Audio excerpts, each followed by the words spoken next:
Hey guys, quick tractor tip video. I want to talk about the 3-point hitch on this, and in particular the stabilizer links. These are turnbuckle style, and what you do is tighten in down evenly so that the implement is taut in the middle and doesn't swing back and forth to hit your tires or anything. But when I first got this tractor, I would notice I would get them to where they had to be, and then as I would use the tiller, they would slowly loosen up, and I'd look behind, and the tiller was rocking back and forth, and it actually caused one of these to bend slightly. I was able to bend it back, though. I then noticed each bolt had a hole for cotter pins. I was like, all right, let me put the cotter pin in there. And, you know, that worked okay, but I gotta say, it would actually cause these pins to bend since I guess there was so much force of it wanting to twist out, it would bend these big cotter pins. So then I said, okay, why don't I go ahead and put a lock nut on it, which is what I did. This is M14 by 2mm threads, standard threads. You put that on, then you can snug that down, and that keeps it from backing off. Cool, but what else is happening here is that now I'm at 1100 hours, and let me thread this off. These threads are starting to get pretty worn out on this side. You see, with this making full thread contact, it's still super sloppy on here, and it's getting ready to pull those threads out. So what I did, of course, you can't put a standard nut on this side though. So you go ahead and on eBay and you get M14 by 2 reverse or left hand thread nuts, and I just got some. I didn't really want stainless steel, but that's what they had. And go ahead and put that on there. Oh, I'm trying to go righty-tighty, and now that's going to make it a lot more stable. And oh great, is the wrong thread pitch? Son of a peach. No, it's not the wrong thread pitch. They are tight though, and that's probably because, well, either these cheap Chinese nuts or the threads are just a little chewed up and worn out on, you know, stretched out. Yeah, there we go. Now it's nice and loose. And once I'm past those stretched threads.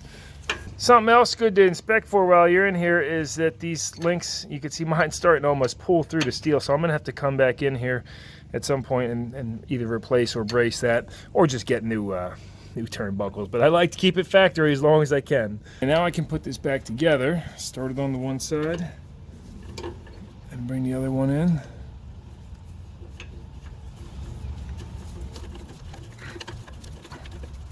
And then I'll spin these lock nuts down.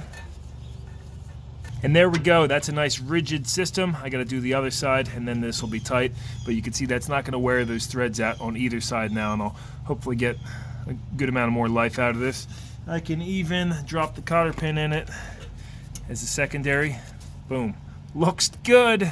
And that wraps up the video. Should have done this a long time ago because this is much greater than that, even with the one lock nut on there. It's just not good. It's going to wear that nut out over time, and then you're going to have to replace the link. So yeah, if you thought the video was helpful, drop it a thumbs up. I appreciate it. Appreciate the thumb up, you know, and yeah, thanks for watching. This is a 2003 Kubota B7500, and then I got my 2008 John Deere 2305 next to it. Just put this grate on here because the guy I lent it to, actually, the rock came down and busted the headlight. $100 headlight. I was like, I don't want that happening again. Got some expanded steel, threw it on there. Anyway, all right, I'm rambling now. I'll try and drop a link to these down below if I can find it. But if not, yeah, just look up M14 by 2.0 reverse left-hand threads nut. Thanks, guys.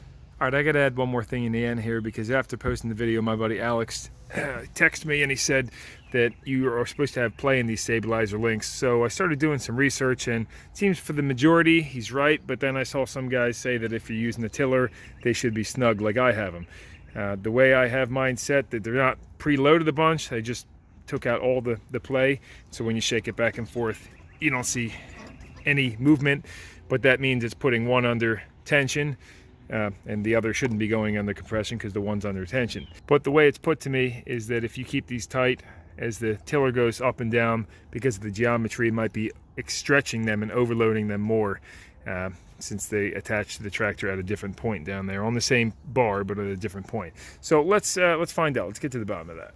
All right, I've loosened this so that there's about 3/4 of an inch play at the rear of the tiller where my hand is. And you can see now when I rock this back and forth, one is being compressed and one is going into tension. However, you see I had the lock nuts locked on that side, and that's what it looks like. It stays as one rigid assembly.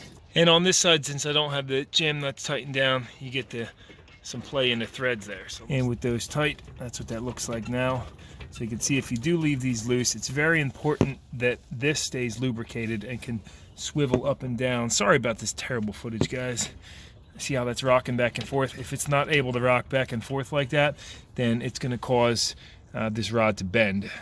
Now for the true test though, and this is why we have it up on 6x6s, I'm going to lower this tiller down and we're going to see if that side to side play stays the same or if it changes. Here we go. I'll go down about halfway first. Okay, well that's about all the way down. We can go a little bit further, and now the play has stayed the same side to side. And now let's go all the way down. All right, we're just about touching the trailer there. And no, the play is still the same side to side.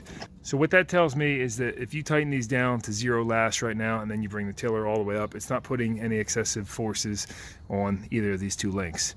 So I think the preference may be personal in this case. I feel that taking all the play out of them is the better way to go. But if you have different thoughts, I'd love to hear them down below. For now, I think I'll go with the 0 lash. Again, you're not tightening these, but I don't like this thing swinging back and forth because I feel that's what causes it to start pulling through on this and puts excessive force on these links and really just wears them out. So 0 lash is what I'm going with. The way I tighten my links up is I spin them until they're hand tight, and then I rock the tiller back and forth, putting just slight finger pressure on it until so right there, and then I'll just go back a scotch so that there's 0 lash in them, and then I tighten down the gem nuts. You can see rocking this with slight finger pressure. That's as far as it can rotate. So let's put it all the way up and see if it's the same.